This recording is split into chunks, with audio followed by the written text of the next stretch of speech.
Dsus2 guitar chord. Claw your hand and approach the guitar neck from behind like this. Position your thumb somewhere over the 2nd fret, ideally barely touching the 6th string to mute it, while maintaining your triangular space between the fretboard and your hand.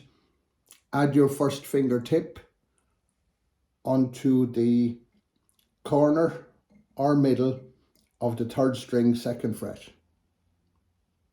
Then add your 3rd fingertip onto the 2nd string 3rd fret middle.